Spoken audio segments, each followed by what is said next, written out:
do profeta Samuel. Primeiro livro do profeta Samuel, capítulo de número 1.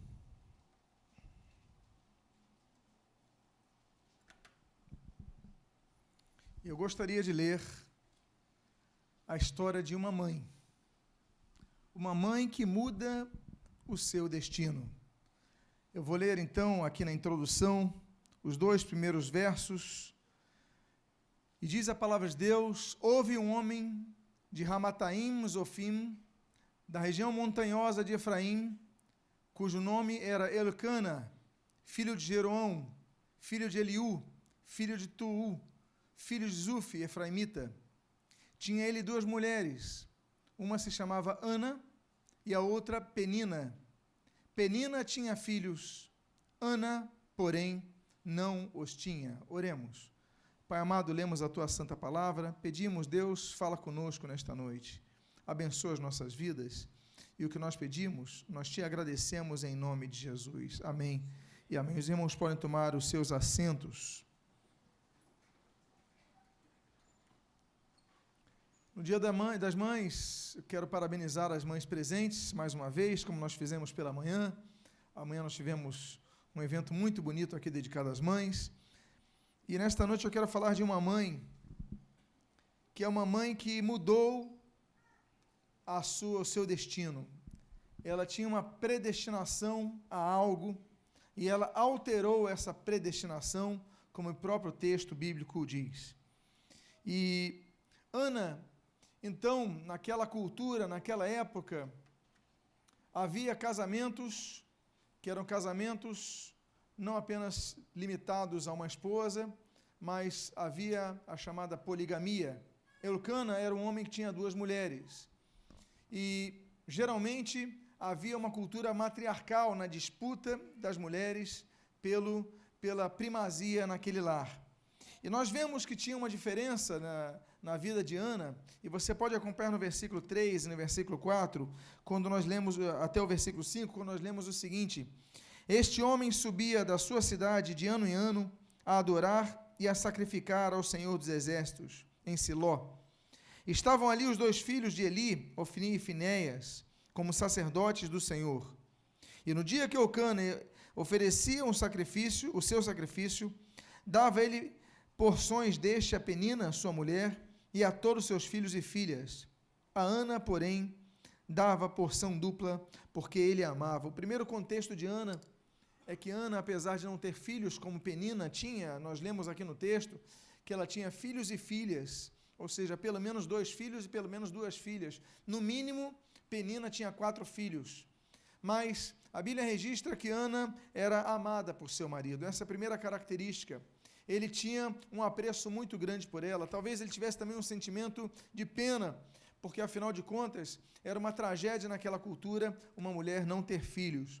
E o texto continua dizendo, e é esse o âmago da questão.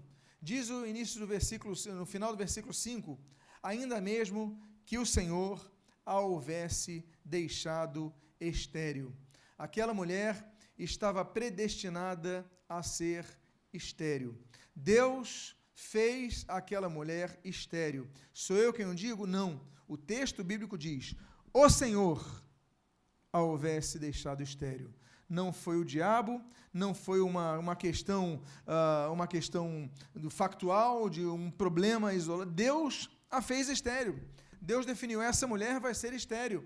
E ponto. Temos então a história de uma mulher que estava destinada a não ter filhos, e ela podia se acomodar com isso, ela podia aceitar isso, ela podia acatar esse destino para a sua vida. E havia um problema nessa mulher. Ana, ainda que tivesse a dor de querer ter filhos, mas não poder tê-los porque Deus a fez estéril, diz o texto que você está lendo, a sua rival, versículo 6, a sua rival a provocava excessivamente para a irritar, porquanto o Senhor lhe havia cerrado a madre. O texto volta a enfatizar que foi Deus que cerrou a madre a Ana. Foi Deus quem definiu: Ana não vai ter filhos. Deus decretou a Ana que seria estéril. O texto seguinte, o versículo seguinte, volta a reafirmar: o Senhor lhe havia cerrado a madre. E mais, o texto dizia que Penina, a sua rival, a provocava nesse sentido. Amados irmãos, há situações que nós vivemos que nós não vemos solução. Nós vemos, parece que o céu está de bronze, parece que nada passa, parece que não conseguimos ultrapassar nossos obstáculos. E a vida, você luta e não passa daquilo. O pior, rivais provocam, ficam jogando na tua cara: cadê o teu Deus? Cadê a tua fé? Cadê o que você prega? As pessoas ficam jogando na sua cara, você não consegue. E você está lutando por algo, esse algo não acontece. E você muitas vezes vai desanimando. Eu fico imaginando, para Penina ter vários filhos a cada nascimento, ela falando: poxa, eu sou amada por meu marido, mas eu não consigo ter filhos. E aí nós temos então esse problema do desprezo. Ana era desprezada, Ana era perseguida, Ana era motivo de perseguição da que a Bíblia chama de rival. Rivalizava com a Ana. E diz o texto, no versículo 7, o seguinte: e assim fazia ele de ano em ano, e todas as vezes que Ana subia à casa do Senhor, a outra irritava, pelo que chorava e não comia. O inimigo é persistente. Muitas vezes nós temos derrotas, percebemos derrotas em nossas vidas, percebemos entreveros em nossas vidas, dificuldades em nossas vidas, e o inimigo vai pisando, e vai pisando cada vez mais e mais. E diz a Bíblia que todo ano, quando eles subiam à casa do Senhor, para oferecer ali os sacrifícios anuais, todo ano a sua rival ficava ali irritando. E diz a Bíblia que Ana não conseguia mais comer. Diz a Bíblia no texto: Ana chorava e não comia. Ela começou a ficar adoecida, começou a adoecer. Uma das principais razões pelas quais muitos estão doentes são as doenças chamadas psicossomáticas, quando o nosso emocional afeta o nosso físico. Ana ficava sem comer, ou seja, ficava fragilizava, ficava sem os nutrientes que o corpo precisa para você gerar energia, gastar a sua energia. E você sabe que quando a pessoa deixa de comer, a pessoa não fica apenas mais sujeita a doenças, não fica apenas mais fragilizada, mas a pessoa começa a ficar mais triste. Começa a ficar com humor. Humor afeta quando a pessoa está sem fome. Quem aqui nunca ficou com fome e começou a ficar de mau humor? Tem pessoas que ficam com fome e começam a ficar de mau humor. Você conhece gente assim? Pois é. A maioria das pessoas são assim. E você começa a ficar mais sensível, mais reativa, porque você não consegue se alimentar. Essa mulher perdeu a fome. Eu fico imaginando que essa mulher perdeu a vontade de continuar lutando, porque além dos problemas, aquela rival, a Penina, ficava jogando na cara dela: olha, você não consegue ter filhos, você não consegue ter filhos. Há pessoas que ficam jogando os nossos problemas em nossas caras. Há pessoas que ficam jogando: olha, você não consegue isso, você não consegue aquilo, e ficam jogando, e ficam repetindo isso, a tal ponto que daqui a pouco você começa a absorver isso. Estamos falando de uma mulher que é um exemplo, mas estamos falando de uma mulher que passou por dificuldades. Passou pelo desprezo, e eu diria aqui, talvez um sintoma quase depressivo. Ela não quer nem mais comer. Muitas pessoas que deixam de comer, muitas vezes, estão desistindo de lutar, não querem nem mais viver. Eu desisto de fazer o que eu fazia, eu desisto até de comer. E você começa a se cuidar menos, e você começa a se tratar menos, você está desistindo de viver. Ana passou por isso. Ana é uma grande mulher, mas passou por essa situação. Nota bene, a Bíblia diz que todo ano Ana subia para oferecer sacrifícios na casa do Senhor, ou seja, era uma mulher que tinha vida com Deus, era uma mulher que tinha relacionamento com Deus, era uma mulher que buscava Deus. Não estou falando de uma mulher que está deprimida, que não conhecia Deus. É fácil nós dizermos: a fulana é deprimido porque não conhece a Deus. Meus amados, há muitas pessoas deprimidas na casa do Senhor. Há muitas pessoas que estão desesperançadas na casa do Senhor. Estão vivendo uma tristeza profunda na casa do Senhor e estão ficando doentes. Não conseguem nem comer, estando na casa do Senhor e subindo à casa do Senhor para oferecer sacrifícios a eles. Essa era Ana. E mais, O texto do versículo número 8 nos mostra o que segue. Diz a palavra de Deus: então Eucana, seu marido, lhe disse: Ana, por que choras? E por que não comes? E por que estás de coração triste? Não te sou eu melhor do que 10 filhos? Alguns supõem que esses 10 filhos são os filhos de Penina. Não importa aqui. Podemos colocar aqui apenas uma interpretação dele, uma hipérbole talvez, que ele tenha colocado: olha, não sou melhor que 100 filhos, que 500 filhos, não sou... Começa então a interferir no casamento. Muitos problemas no casamento acontecem quando uma pessoa está com problema consigo próprio, está com problema com si mesmo. Essa pessoa não está tendo problema com o cônjuge, não está tendo problema com ninguém, está tendo problema de autoaceitação. E muitos problemas no casamento acontecem por causa disso. São problemas que você precisa resolver com você mesmo. Só que o outro lado do casal não entende. O seu cônjuge não entende. Será que é comigo? Será que está acontecendo alguma coisa? O problema é seu, mas será que sou eu o culpado? Foi o que disse esse homem. Eucana estava dizendo: eu não sou melhor do que os filhos, porque você não come, eu estou te tratando bem, eu te amo, eu faço tudo, mas você não reage, você está desistindo da vida. Começa a haver então problemas na família. Vivemos problemas nos nossos trabalhos, vivemos problemas na administração de nossas finanças, vivemos problemas em tantas questões da vida, que muitas vezes as pessoas ao nosso redor não conhecem, desconhecem, mas elas acabam pagando o preço. Por quê? Porque todos percebem. Quando uma pessoa fica doente na casa, muitos ficam doentes na casa. Quando uma pessoa entra nas drogas, não é essa pessoa que está sofrendo, são todos os parentes daquela casa que começam a sofrer. Quando a pessoa entra no vício, todo mundo na casa pode não estar no vício, mas todos começam a sofrer. Então, muitas vezes, o problema de uma pessoa começa a afetar a família. Essa mulher, então, começa a enfrentar tudo de mal na sua vida. Por quê? Porque ela está triste com si mesma. Ela está debilitada, ela está desanimada, ela está desesperançada. E o pior, o inimigo continua falando: você não consegue, você não consegue, você não consegue. Eu não sei o seu caso, não sei se é o caso de alguém aqui. Eu só sei que esse texto é muito claro ao dizer que, apesar dela estar na casa do Senhor, ela está deprimida. Apesar dela estar na casa do Senhor, ela desistiu praticamente. Mas tem uma coisa que ela não parou de fazer.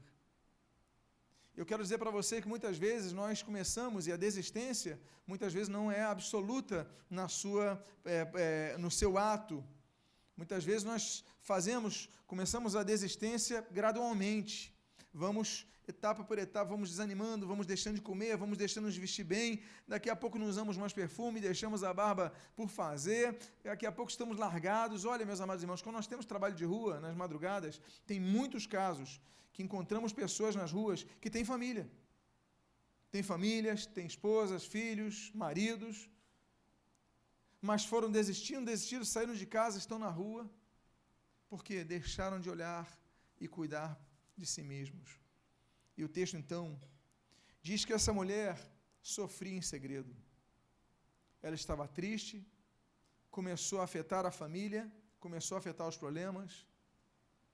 Mas a Bíblia diz o seguinte: após terem comido, diz a Bíblia, e bebido em Siló, estando Eli, o sacerdote, assentado numa cadeira junto a um pilar do templo, levantou-se Ana e com amargura de alma orou ao Senhor e chorou abundantemente. Ana estava deprimida, diz a Bíblia, com amargura de alma. A alma estava amarga. Amargo é o contrário do doce. Amargo traz um sabor ruim. A alma dela estava penosa, a alma dela estava triste, a alma dela estava desesperançada, a alma dela estava mirrada. Diz a Bíblia, Ana com a amargura de alma, mas tinha uma coisa importante que ela fez. Em primeiro lugar, ela não deixou de ir na casa do Senhor. Estava ali o sacerdote Eli perto, sentado. Ela estava então ali no templo, ela estava no local de adoração, ainda que ela estivesse triste, deprimida, a primeira ação dela foi que ela não deixou de ir na casa do Senhor. Amados irmãos, se vocês estiverem passando por uma dificuldade, uma das primeiras coisas que o diabo vai tentar colocar na sua cabeça é para você deixar de congregar. É para você ficar na sua casa, você, afinal de contas, está passando por problemas, para que ir para a igreja? Para que você gastar teu tempo com isso? Não adianta nada, melhor você ficar em casa, melhor você ficar isolado, melhor você procurar outros subterfúgios, outras saídas, outras coisas que preencham. E você então começa a procurar se satisfazer, preencher aquele vazio, mas você vai preenchendo o seu vazio com coisas que são voláteis, com situações que são efêmeras, com situações que não vão preencher de fato a sua vida, são fumaça, que logo se dilui, dissolve. Essa mulher não. Ela estava triste, mas ela não deixou de ir na casa do Senhor. E diz mais. O mesmo texto nós lemos, que apesar dela ter amargura de alma, diz a Bíblia, orou ao Senhor. Ela ora ao Senhor. Amados irmãos, há momentos que nós estamos vivendo, que estamos com a nossa alma tão amarga, sem esperança, tristes, desanimados, desesperançados, que confessemos aqui, a gente não tem nem mais vontade de orar. Quantas vezes você fala assim, por que eu vou orar? Por que eu vou continuar orando? Por que eu vou insistir nisso? Deus não me ouve, nada acontece, nada muda. Ana podia pensar assim, como muitos pensam. E ela podia também ser uma pessoa, a Ana, que tem um nome belíssimo. Ana significa graça, aquilo que é dado à pessoa.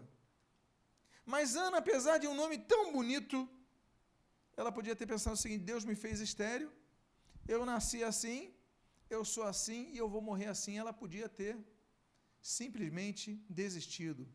Uma coisa é reconhecer a sua situação, a outra coisa é desistir de lutar por ela. Uma coisa é reconhecer a sua tristeza, outra coisa é desistir de lutar por uma mudança na sua vida. Ana nos ensina que nós devemos, para conseguir uma vitória em nossas vidas, separar essas duas coisas. Separar um quadro onde nós sofremos e que nós reconhecemos dificuldades e problemas, de um outro quadro que é, eu vou lutar para mudar a situação, ainda que eu esteja chorando, porque o texto diz, orou ao Senhor e chorou abundantemente. Ela chorava, ela era sincera diante de Deus. Ela talvez falasse assim, Deus, eu não sei qual é a oração que ela fazia nesse momento. Aqui nós só podemos elocubrar, podemos aqui imaginar, podemos aqui supor, podemos aqui trabalhar em hipóteses sobre as várias possibilidades e variantes dos argumentos que ela pudesse dar a Deus, mas ela podia falar assim, Deus, por que fizeste isso comigo? Eu tenho um marido que me ama, mas a Penina tem vários filhos, tem 4 filhos, tem 10 filhos, sei lá quantos filhos tem, e ela fica me perseguindo, fica rindo de mim, e eu quero ter filho e não consigo. Além de eu sofrer, o inimigo fica me instigando, me fazendo sofrer mais. Deus, eu não aguento mais. Talvez a oração de Ana seja a sua oração. Você talvez não esteja aguentando mais uma situação que você está vivendo. Talvez você esteja a ponto de ruir. Mas Ana nos ensina que nós não devemos nem deixar de buscar a casa do Senhor, nem deixar de orar ao Senhor. E por que ela orava ao Senhor? Porque ela tinha uma coisa, uma luz. Ela tinha um filo de esperança, uma possibilidade na crença da grande fé, de que tudo podia mudar. Fé não é algo que nasce apenas em ambientes positivos. A positividade de algo não necessariamente anda junto com a fé.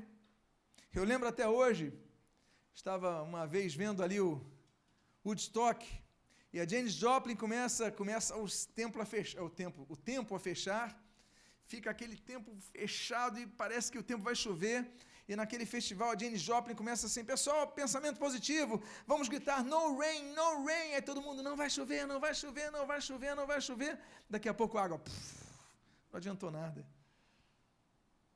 A grande questão não é o pensamento positivo de você olhar para o teu espelho e falar assim, você é mais bonito, não vai mudar a tua fisionomia. A questão não é estar nas repetições, a questão não está, fé é mais do que isso. Porque muitas vezes a fé nasce num ambiente negativo. Nós pensamos de ter fé, seja positivo, isso é um pensamento errado. Porque fé é a certeza de algo. Mas a certeza de algo que está lá na frente, não está ainda aqui. É algo que você não vê. Porque o que está aqui, muitas vezes, é o sofrimento, é a enfermidade, é o desemprego, é a rejeição, é a dor. Essa mulher, ela estava deprimida, ela era escarnecida, ela chorava amargamente, mas ela tinha um filo de fé. Será que fé tem tamanho? Jesus ele falou, se você tiver fé do tamanho de um grão de mostarda, você vai falar para essa montanha, move-te, e ela vai se mover. Nós devemos crescer de fé em fé, sim. Há pessoas que têm mais fé que outras, a tal ponto da Bíblia falar sobre o dom da fé. Deus outorga mais fé a certas pessoas que a outras, para o exercício da sua vida espiritual. Todos devemos ter. Mas eu falo do exercício espiritual. Agora, nesse caso, essa mulher, ela podia ter um pouco, mas era suficiente. Eu quero dizer para você, que está passando uma situação parecida com a Diana, não perca a sua fé. Porque ainda não acabou. Diga à pessoa que está do seu lado, não perca a sua fé. Não perca a sua fé. Ainda que você esteja chorando, ainda que você esteja desanimado, ainda que você esteja abatida, não deixe de buscar ao Senhor. Ainda que você não tenha forças para orar, que você não consiga balbuciar a sua boca, verbalizar nada, você pelo menos diga Deus, porque às vezes a gente não consegue nem clamar o nome do Senhor, de tão tristes que estamos. Mas a Bíblia diz que ela começa a mudar quando ela vai na casa do Senhor e ora ao Senhor, ainda que chorando. E ela faz algo a mais.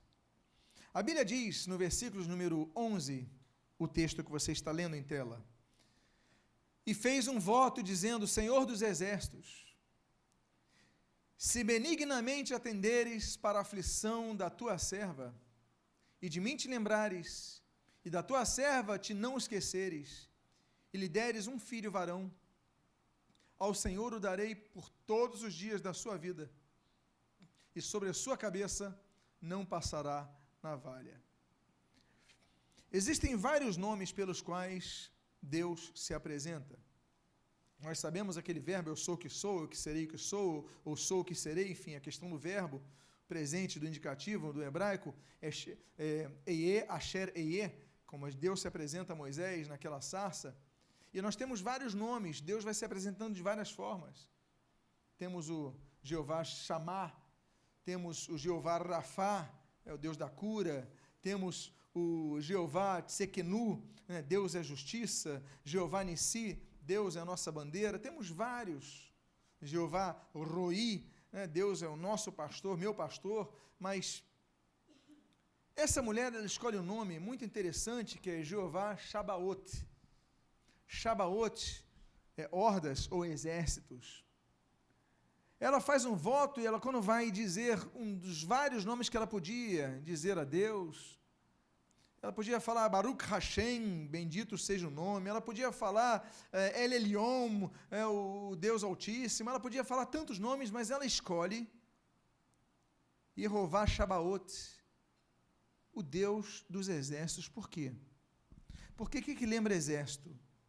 Exército lembra um grupo de pessoas que está sendo preparado para ir para a guerra. Ela está falando, o Senhor é o Senhor dos exércitos. O Senhor é aquele que guerreia. O Senhor é aquele que entra na luta. O Senhor é que entra na batalha. Eu quero dizer para você que a oração dessa mulher, ela vai escolher uma palavra muito adequada, porque ela vai falar, Deus, Tu és o Deus que entra na guerra. Eu estou numa guerra. Eu estou recebendo tiro de todos os lados. Eu estou sendo alvejado por todos os lados, mas Tu és o Deus que entras na guerra. Tu és o Senhor dos exércitos. E ela começa a fazer o voto, olha, se Tu me deres um filho homem, eu vou dedicá-lo ao Senhor. Ela faz o chamado voto de Nazireu. Uma das características, não cortar o cabelo. É o voto que nós vemos, por exemplo, em Sansão. Não podia cortar o cabelo dele. Samuel, então, era um profeta cabeludo. Isso nós sabemos. Agora, o que nós podemos dizer é que essa mulher chegou a um ponto de tristeza, de desânimo, mas ela fez um voto com Deus. Fazer voto com Deus exige algo além da fé, que é a ousadia.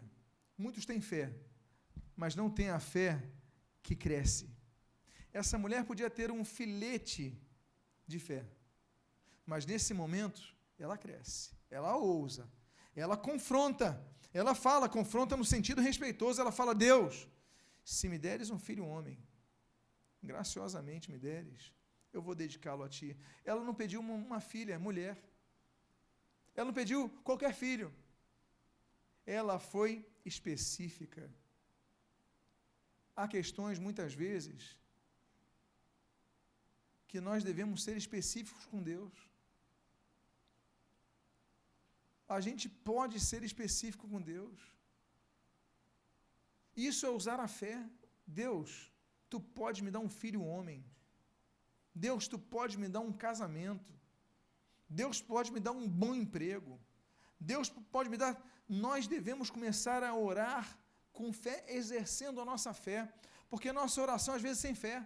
A gente ora pro forma, a gente ora dizendo o seguinte, Deus, o que Tu me deres está bom. E Deus quer te dar muito mais. Ele fala, olha, se você sonhar, eu te darei as nações por herança. E a gente não pede. Mas fé é ter certeza que Deus pode te dar mais. Diga para a pessoa que está do seu lado, Deus pode te dar mais do que você tem.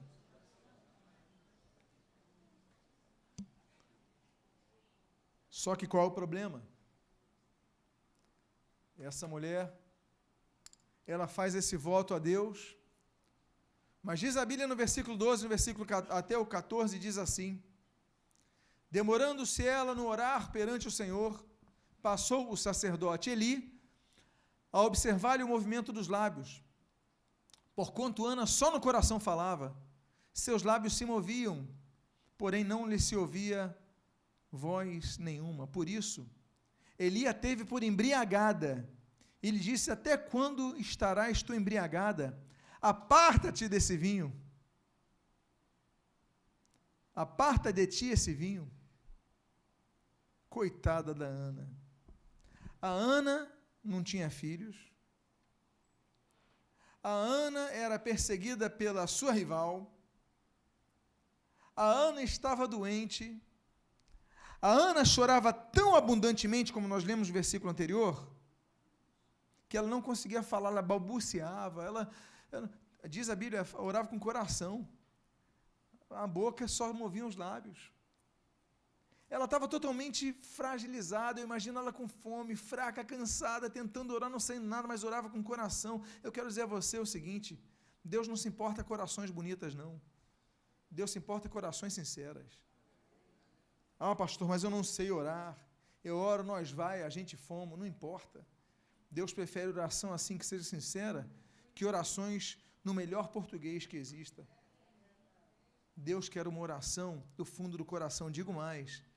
Nem o Eli, que passou do lado dela, falou, essa mulher já está há muito tempo aqui orando, será que ela está bêbada, falando sozinha? Vou chegar perto. E ele chegou, viu que ela movia os lábios, não saía som nenhum, a mulher está bêbada. Larga isso. Eu quero dizer que não importa como você ore, importa que a sua oração tenha fé e seja destinada a Deus. Outra coisa que nós vemos nesse texto é que a religiosidade, muitas vezes, ela opera contra, como um novo rival. A própria liderança da igreja não compreendia ela. O sacerdote era Eli não compreendeu ela. Há situações que você está vivendo, que você está lutando, que às vezes o teu líder não vai compreender. Tem coisa que eu não vou te entender. Tem coisa que as pessoas mais antigas na fé não vão entender que você está passando. Não adianta. E eles ainda vão te interpretar mal. É capaz que eu te interprete mal em muitas coisas, é capaz que ele te interprete mal em muitas coisas. Mas essa mulher, nesse momento, ela está vivendo a luta dela, que Eli não entendia. A gente, às vezes, não está entendendo o problema que a pessoa do nosso lado está vivendo. Mas o que importa é que ela não estava orando para Eli, ela não estava orando para o sacerdote, ela não estava orando para o pastor, ela não estava orando para a liderança, ela estava orando para Deus. E Deus ouvia o coração dela. Deus não a julgava, que a liderança julgou, ela está bêbada. Mas Deus a julgou, ela está buscando a minha ajuda.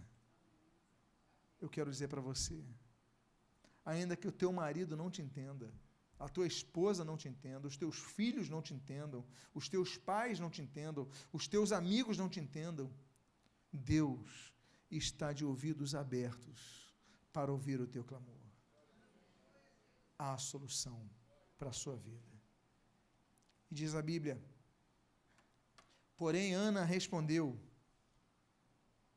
não, Senhor meu, eu sou mulher atribulada de espírito, não bebi nem vinho, nem bebida forte, porém venho derramando a minha alma perante o Senhor. Não tenhas, pois, a tua serva por filha de Belial, porque pelo excesso da minha ansiedade e da minha aflição é que tenho falado até agora. Então lhe respondeu Eli, vai-te em paz, e o Deus de Israel te conceda a petição que lhe fizeste. Ela se justifica diante da liderança dele. Ela explica, olha, estou com a alma atribulada, eu estou triste. Meu Senhor, por favor, entenda, eu estou passando por esse problema, essa situação e tal. O que aconteceu aqui? A liderança dela a abençoou. Ele não teve discernimento, mas ele teve, quando conheceu a situação, compaixão. E ele falou que o Deus de Israel te conceda a petição que lhe fizestes. Nota bene. Oração é o que nós fazemos a Deus. Mas a Bíblia nos ensina e nos incentiva a que nós busquemos outras pessoas para orarmos. Não há contradição em termos. Nós sabemos, por exemplo, que Deus está em todo lugar, mas Jesus ele falou assim, onde 2 ou 3 estiverem reunidos em meu nome, aí estarei. Eu faço uma pergunta, e se não estiverem 2 ou 3, se estiver só uma pessoa, Deus não está ali? Jesus não está presente se você estiver sozinho numa ilha? Mas Jesus falou, onde 2 ou 3 estiverem reunidos em meu nome. Jesus não está, então, falando que ele não está quando estiver uma pessoa só. Ele está incentivando o congregacionalismo, você juntar as forças. Tiago, ele fala, está alguém doente?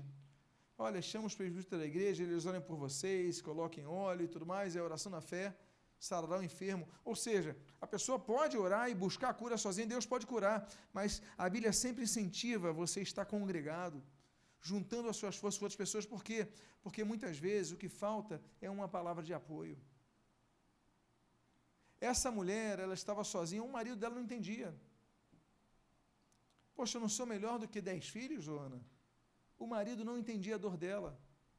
Mas quando ela abre o coração para a liderança dela, para o Eli, o sacerdote Eli, ele fala, olha, que o Senhor te conceda a petição que lhe fizeste. Apoio. Muitas vezes nós temos que confessar nossos pecados uns aos outros, não é isso que diz a Bíblia?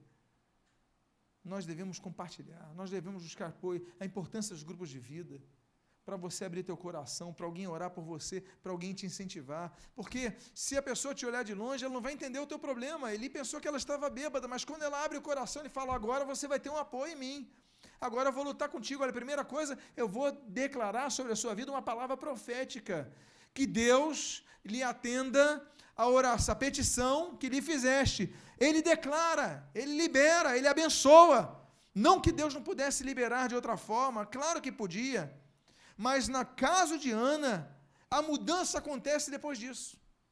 A Bíblia diz, e disse ela, ache a tua serva mercê diante de ti. Ela disse em outras palavras, amém, eu aceito, eu recebo, eu acato. Quando ele dá essa palavra de fé, que o Senhor lhe ouça as tuas petições, ela absorve isso. Amados irmãos, nós absorvemos só notícias ruins para dentro de nós. Nós absorvemos só desesperança para dentro de nós.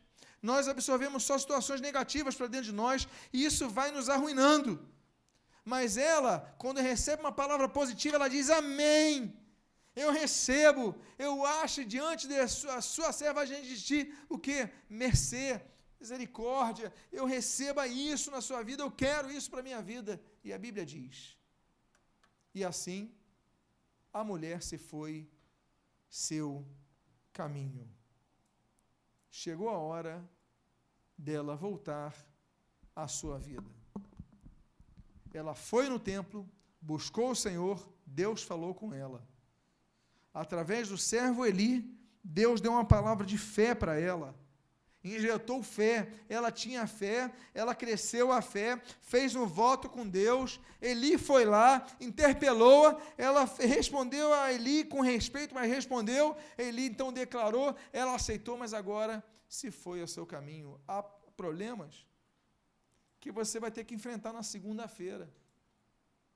Você está aqui na igreja neste domingo, ouvindo a palavra de Deus, mas quando você chegar em casa daqui a algumas horas, você vai estar na sua casa e o problema vai estar lá. Aquela conta atrasada vai estar lá. O pneu furado do carro vai continuar com o pneu furado. Os problemas estão lá. A mulher se foi seu caminho, a seu caminho. Nem sempre a gente pode morar no templo. Como seria bom se a gente ficasse 24 horas aqui. Mas temos que voltar aos nossos lares. Temos que voltar a enfrentar os nossos problemas. E diz a Bíblia que ela comeu. A primeira restauração que nós vemos é a restauração do reânimo. Ânimos. Ela reanimou-se.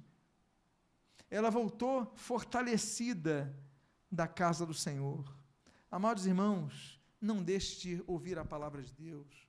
Ah, não pode ir na igreja? Ouça na rádio, ouça no aplicativo, ouça no CD, leia a sua Bíblia diariamente, mas permita que Deus fale contigo. Ela foi à casa do Senhor, Deus deu uma palavra para ela através de Eli. Olha, que o Senhor lhe atenda às petições que lhe fizeste. Deus deu uma declaração através de Eli, e isso já foi suficiente para aquela mulher para voltar a comer. Eu quero dizer para você uma coisa, que Deus abençoe a sua vida e as suas petições lhe sejam ouvidas. Amém, queridos? Porque você vai voltar a comer, você vai começar a reagir. Reaja, não aceite decretos de Deus contra a sua vida. Diga para a pessoa que está do seu lado, reaja, reaja. É hora de reagir. Você não vai morrer, não. Fala assim, eu não vou deixar você morrer, não. Não vou deixar, não. Você vai levantar a cabeça e você vai se reerguer. E aí ela come, e diz a Bíblia, e o seu semblante já não era triste. Ela começa a voltar a se alegrar. Ela começa a sair da depressão, por causa de uma palavra profética que ela recebe. Duas coisas, vai à casa do Senhor e ora. Duas questões, ela abre o coração, tem fé, faz um voto a Deus. Duas reações, a incompreensão da liderança, mas depois da explicação, o apoio. um apoio de alguém do lado, um apoio de um irmão, uma palavra profética, você vai ser abençoado, Deus vai te ouvir, uma palavra de incentivo, de apoio. Aí ela volta a comer, e diz a Bíblia nesse texto, e o seu semblante não era mais triste, ela volta a sorrir. Meus amados, como é bom sorrir, não é verdade? Como é bom voltar a sorrir. Porque a Bíblia diz que a alegria do Senhor é a nossa força. Na quarta-feira que vem você vai ouvir uma palavra sobre alegria nesse púlpito aqui. Porque o grande segredo da força de muitas pessoas é resgatar a alegria perdida. Outro dia no carro, o Israel me perguntou: pastor, qual é seu hobby? Porque é muito importante nós termos hobbies. Porque muitas vezes os hobbies nos tiram do drama, da rotina do dia a dia. Hobby é importante. Eu, quando era mais jovem, morava aqui perto, eu ia sempre ou a São Januário ou ao Maracanã ver o Vasco. Era um hobby. O Vasco ganhasse, eu ficava feliz. O Vasco perdesse, eu ficava triste, mas pelo menos eu me distraía. Não é verdade, meus amados? A gente se distrai. É importante isso. Mas é bom termos alegria, porque a vida, nem tudo na vida é ruim. O budismo ensina o seguinte: viver a sofrer. Não, a gente não acredita nisso. A gente sabe que teremos aflições, mas Jesus falou: tem de bom ânimo, eu venci o mundo. Nós temos vitórias também. A vida não é só, temos perspectivas boas. Deus deu saúde, Deus nos deu tanta coisa. Temos que resgatar a alegria, buscar nos alegrar. Essa mulher, ela, por causa de uma palavra, diz a Bíblia, o seu semblante já não era triste, ela se renova, ela volta a falar com as pessoas como falava. Olha que bênção. E aí, diz a palavra de Deus: levantaram-se de madrugada e adoraram perante o Senhor, e voltaram e chegaram à sua casa, Ramá. Eucana coabitou com Ana, sua mulher, e lembrando-se dela, o Senhor, ela concebeu. E passado o devido tempo, 9 meses depois, teve um filho, a que chamou Samuel, pois dizia: do Senhor o pedi. Amados, eu faço uma pergunta para você: essa mulher estava destinada a quê? A ser estéril. A Bíblia diz que Deus a fez assim, a Bíblia diz que Deus a cerrou a madre. Ela podia aceitar, mas Ana nos ensina: que grande mãe, que grande mulher. Eu não vou desistir dos meus sonhos. É o que Ana nos ensina. Eu posso estar chorando hoje, mas eu vou lutar pelos meus sonhos. Ela luta pelos sonhos, ela busca o Senhor, ela faz um voto a Deus, e diz a Bíblia, olha só como são as coisas. A ciência ensina e explica que há esterilidade por problema psicológico. Você sabia disso? Destravou, Deus destravou. Ela voltou a ter alegria, ela voltou a ter esperança, ela saiu do quadro depressivo. E diz a Bíblia que então ela se junta a seu marido, concebe e tem um filho chamado Samuel. Olha como nasce esse homem, qual o contexto desse homem? É o filho de uma mulher estéril. Samuel é filho de uma mulher que não podia ter filhos. Deus fez um milagre. Quando eu digo para vocês, Ana, que foi uma mãe que mudou o seu destino, eu digo a você, creia num Deus que, quando vê a nossa fé, pode mudar o nosso destino. Porque Deus mudou o destino dela. Era para ela ser estéril, ela lutou tanto pelo sonho dela, que Deus mudou e deu um filho para ela. Deus pode mudar o destino para o qual você está caminhando, para uma bênção para a sua vida. Você crê nisso? Você recebe essa palavra? Diz a Bíblia então: havendo desmamado, levou-o consigo, diz a Bíblia, com um novilho de 3 anos, um efa de farinha e um odre de vinho, e o apresentou à casa do Senhor, a Siló. Era o menino ainda muito criança, imolaram o novilho e trouxeram o menino a Eli. Quando ele termina de desmamar, meses depois, ela pega a criança e leva na casa do Senhor para apresentar. Ela não esquece do que prometeu. Vocês lembram que ela falou: se tu me deres um filho homem, eu vou dedicá-lo todos os dias à tua casa, à tua obra. Lembram disso? Ela não esqueceu. ela pegou Samuel e falou, bom, agora está aqui Samuel.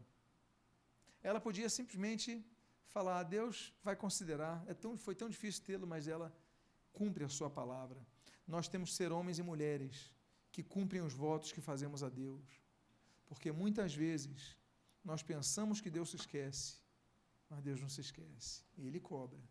Essa mulher não precisou ser cobrada, ela foi apresentá-lo à casa do Senhor, e diz a palavra de Deus, meu Senhor, ela dizendo, tão certo como vives, eu sou aquela mulher, falando para Eli, que esteve aqui contigo orando ao Senhor, por este menino orava eu, e o Senhor me concedeu a petição que eu lhe fizera, pelo que também o trago como devolvido ao Senhor por todos os dias que viver, pois do Senhor pedi, e eles adoraram ali o Senhor. Ela devolveu ao Senhor, porque ela entendeu que o Senhor a deu, mas o que eu gosto é que, mais uma vez, ela repete a palavra, porque eu o pedi, porque eu o pedi, porque eu o pedi. Samuel, Deus. Chamar, ouve. Eu quero dizer que nosso Deus é um Deus que ouve as nossas orações. Ainda que a pessoa que está do seu lado, como Eli, não compreenda, Deus ouve as suas petições. E ela então entregou o seu filho a Eli. E diz o versículo 18, do capítulo 2 ao versículo 19. Sua mãe lhe fazia uma túnica pequena e de ano em ano lhe trazia, quando com seu marido subia a oferecer sacrifício anual. Ela entregou Samuel como prometeu ao Senhor. Ele ficou ali no templo. Ele ficou lá em Siló e ela todo ano que ela ia lá, ela levava uma roupa nova para o seu filho, um presente para o seu filho. O que ele nos ensina? Que uma mãe, ela não pode abandonar os seus filhos. Ela está sempre dando atenção. Ele está sendo criado por outra pessoa, pelo Eli. Ele tem a rotina dele. Mas mães, não desistem dos seus filhos. Contatem, façam uma ligação, acompanhem de longe.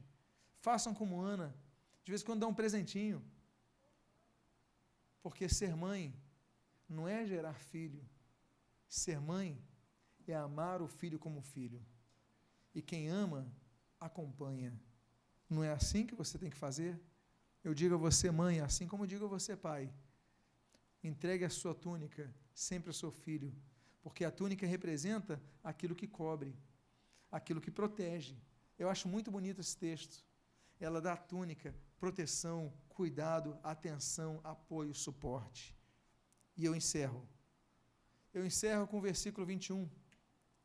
Quando a Bíblia diz nesse capítulo 2, versículo 21, diz assim: abençoou, pois, o Senhor a Ana. E teve 3 filhos e 2 filhas. E o jovem Samuel crescia diante do Senhor. Ou seja, ela pediu 1, ganhou 6. Ela pediu um filho, Deus deu muito mais do que ela pediu. Deus lhe abriu a madre. A Bíblia diz no início do capítulo 1 que Deus lhe fechou a madre. E aqui no capítulo 2 diz que Deus lhe abriu a madre e ela não teve um filho apenas, teve 6. Eu quero fazer uma oração nessa noite a você. A você que tem se visto como uma pessoa estéril. Eu não digo necessariamente estéril de filhos físicos. Pode ser-lo também. Mas há algo que parece que Deus está fechando na sua vida. Mas você fez como Ana, veio à casa do Senhor. E agora é momento de você vir orar ao Senhor. Porque nós vamos orar com você. A igreja reunida vai orar por você. Fique de pé nesse momento. Hoje é oração por aquela causa impossível, aquela causa que tem incomodado. Se você é uma dessas pessoas, peço que todos fechem seus olhos. Se você é uma dessas pessoas, você vem aqui à frente, porque hoje Deus vai fazer algo diferente na sua vida. Saia do seu lugar se você é uma dessas pessoas, que nós queremos orar por você. Há várias pessoas que estão vindo aqui à frente. Meus amados irmãos, é postura de fé. Aquela mulher não teve vergonha do que fez, ela lutou pelo seu milagre. Você seja como Ana, lute pelo seu milagre. O primeiro passo é você lutar pelo seu milagre. Saia do seu lugar agora e venha. E você que vem aqui à frente, comece a clamar a Deus, comece a dizer: Deus, eu estou fraco, eu estou cansado, desanimado, Senhor, eu estou desesperançado, eu estou abatido. Abra o teu coração, fale a verdade. Deus não quer uma oração hipócrita, não. Se você quiser dobrar o seu joelho, vem aqui à frente, dobre o seu joelho, fique à vontade, mas comece a clamar ao Senhor, comece a falar de forma que talvez só Deus entenda, nem Eli compreendeu a oração dele, mas o que importa é que Deus compreenda a sua oração. Fale com o seu coração a Deus, fale da sua amargura de alma a Deus, fale do seu sofrimento a Deus, mas fale: Deus, Senhor, abre a minha madre, Deus, em nome de Jesus, abre aquilo que está fechado, opera o milagre na minha vida, em nome de Jesus. Pai amado, nós agora aqui intercedemos pelos nossos irmãos, nós cremos na Tua palavra, Senhor. Há muitos que estão pedindo por algo, não há meses, não há semana, mas há semanas, mas há anos.